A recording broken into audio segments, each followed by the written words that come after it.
வணக்கம். தோண்ட தோண்ட பணம் அதிர்ச்சியில் அமலாக்கத்துறை அதிகாரிகள் வசமாக சிக்கிய மு.க.ஸ்டாலின். நண்பர்களே, இந்த வீடியோவிற்கு ஒரே ஒரு லைக் மற்றும் சப்ஸ்கிரைப் பண்ணிருங்க.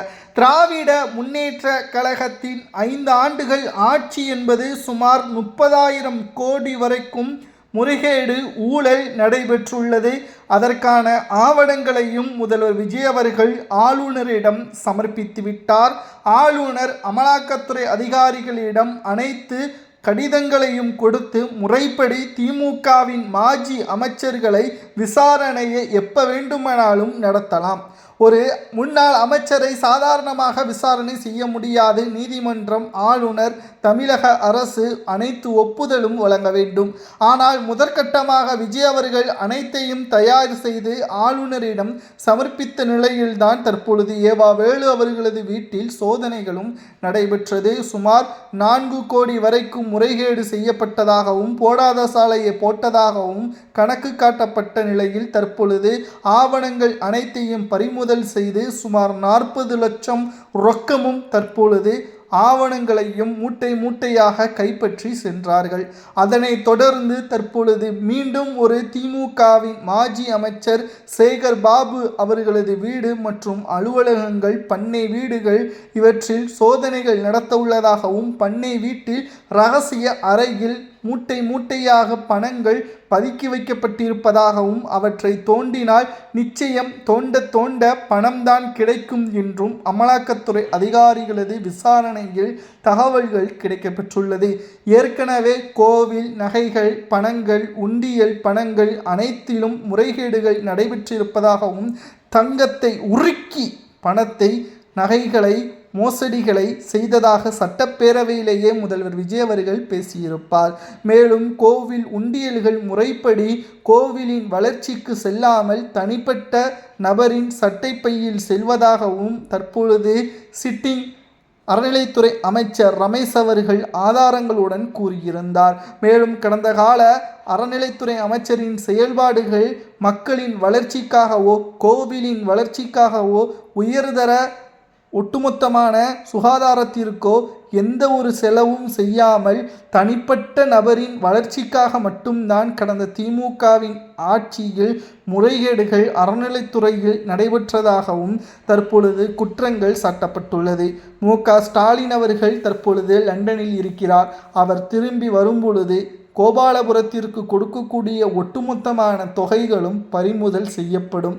பதுக்கி வைக்கப்பட்டுள்ள பணங்கள் அனைத்தையும் கைப்பற்றினால் நிச்சயம் தமிழகம் இந்தியாவிலேயே நம்பர் 1 மாநிலமாக பொருளாதாரத்தில் முன்னெடுக்கக்கூடிய வகையில் அமையும் என்று தற்பொழுது செய்திகளும் கிடைக்கப்பெற்றுள்ளது. ஒரு சாமானிய ஏழை விவசாயி 5,000 ரூபாய் கடனை பெற்று அவர் ஏற்படக்கூடிய பிரச்சனைகளை நாம் பார்க்கிறோம். ஆனால் சுமார் 30,000 கோடி முறைகேடு செய்து ஈஸியாக லண்டனிலும் சிங்கப்பூரிலும் தலைமறைவாக இருக்கக்கூடிய திமுகவின் மாஜி அமைச்சர்களை நினைத்து பார்க்கும் பொழுது மக்கள் சரியான நேரத்தில் இவர்களை சிக்க வைத்திருக்கிறார்கள் ஆட்சி மாற்றத்தினால் என்ற தகவலையும் நம்மால் பார்க்க முடிகிறது. அது மட்டுமல்ல, ஒரு சாதாரண பேருந்து நிலையத்தை அமைப்பதற்கு 90 லட்சம் என்று கணக்கு காட்டப்பட்டுள்ளது. அந்த பேருந்து நிலையம் அமைப்பதற்கு வெறும் 5 லட்சம் தான். ஆனால் இவர்கள் 90 லட்சம் கணக்கு காட்டப்பட்டு அந்த பேருந்து நிலையம், பஸ் ஸ்டாண்ட் என்று கூறக்கூடிய அதற்கு செலவுகள் செய்யப்பட்டதாக கடந்த திமுகவின் ஆட்சியில் தொட்டதெல்லாம் முறைகேடு, ஊழல்கள் என்று சொல்லிக்கொண்டே போகலாம் என்பதற்கேற்ப தகவல்களையும் ஆதாரங்களுடன் அமலாக்கத்துறை அதிகாரிகள் சேகரித்துள்ளனர். அது மட்டுமல்ல, திராவிட முன்னேற்ற கழகத்தை பொறுத்தளவிற்கு மிக பெரிய அளவிலான மாற்றங்கள் தமிழக அரசியலில் வரக்கூடிய தினங்களில் ஏற்படும்.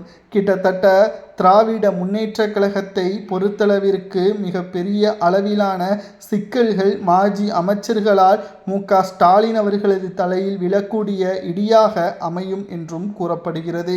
மாஜி அமைச்சர்கள் 34 கேபினெட் மாஜி அமைச்சர்கள் அனைவருமே இதில் ஊழல் செய்திருக்கிறார்கள். ஆனால் அவர்கள் திட்டமிட்டு செய்யக்கூடிய மாஜி அமைச்சர்கள் வெறும் 14 பேர்தான். மற்றவர்கள் அதை வலுக்கட்டாயமாக ஊழல் செய்ய திணிக்கப்பட்டார்கள் என்றும், அவர்களிடம் இருந்து மாதம் மாதம் கமிஷனாக மட்டுமே சுமார் 150 கோடி வரைக்கும் உதயநிதி போன்றவர்கள் பெற்றுள்ளார்கள். அந்த பணங்கள் எல்லாம் எங்கே? சுமார் பணங்கள் எல்லாம் கோடிக்கணக்கான பணங்களை இவர்கள் நேரடியாக வங்கி கணக்கில் சேகரிக்க மாட்டார்கள். 2 வழிகளில் பயன்படுத்துவார்கள். ஒன்று, அறக்கட்டளையின் மூலமாக அதை கருப்பு பணத்தை வெள்ளை பணமாக மாற்றுவதற்கு உதயநிதி அவர்கள் தனியாக ஒரு அறக்கட்டளை ஒன்றையும் நடத்தி வருகிறார். இரண்டாவதாக, இரகசிய அறையில் பதுக்கி வைக்கப்பட்டு தேர்தல் நேரத்தில் படங்களை தயாரிப்பு நிறுவனங்களை தொடர்ந்து அதில் முதலீடுகளை மேற்கொண்டு லாபம் வராத படங்களை கூட லாபம் வந்ததாக கணக்கு காட்டி அதன் மூலம் கருப்பு பணங்களை வெள்ளை பணமாக மாற்றி தேர்தலுக்கு செலவு செய்யக்கூடிய ஒரு சூழலையும் கடந்த திமுகவின் ஆட்சியில் செய்யப்பட்டதாகவும் ஆதாரங்கள் அனைத்தையும் சேகரிக்கப்பட்டுள்ளது.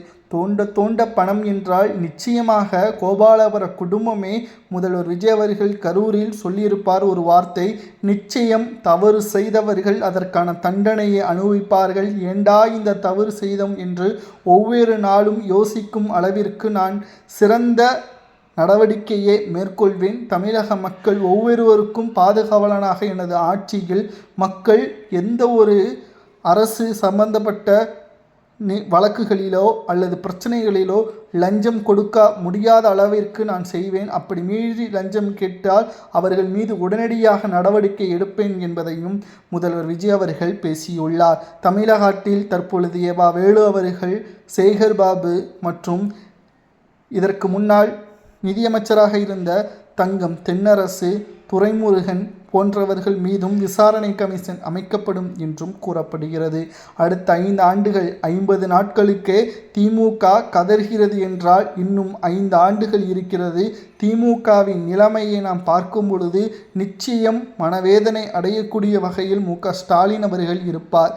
சரி, 2026 தோற்றது போல 2031 தேர்தல் நடைபெற்றால் திமுக வெற்றி அடையுமா என்று கேட்டால், நடைபெறக்கூடிய இடைத்தேர்தல் 7இல் 5இல் திமுக கைப்பற்றினால்தான் மக்கள் திமுகவின் மீது நம்பிக்கை வைத்திருக்கிறார்கள் என்பதை நாம் கூற முடியும். ஆனால் 7லுமே தோல்வியடைந்து டெபாசிட்டை 5 இடங்களுக்கு மேல் இழந்தால் மக்கள் திமுகவை வாஸ் அவுட் செய்துவிட்டார்கள். அவர்கள் இனி தேர்தலில் சந்திக்க முடியாது.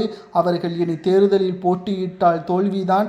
பதுக்கி வைக்கப்பட்ட பணங்கள் அனைத்தும் தோண்டி எடுக்கப்பட்டு அல்ல பணம், தோண்ட பணம் என்பதற்கேற்ப ஒவ்வொரு மாஜி அமைச்சர்களது பண்ணை வீடுகளிலும் கைப்பற்றக்கூடிய பணங்களை என்ன செய்யலாம், எந்த துறைக்கு ஒதுக்கலாம், மக்களது வளர்ச்சிக்காக என்ன திட்டங்களை மேற்கொள்ளலாம் என்பதை கமெண்ட் வாயிலாக கூறுங்கள். முதல்வர் விஜய் அவர்கள் நிச்சயம் இதை கவனிப்பார்.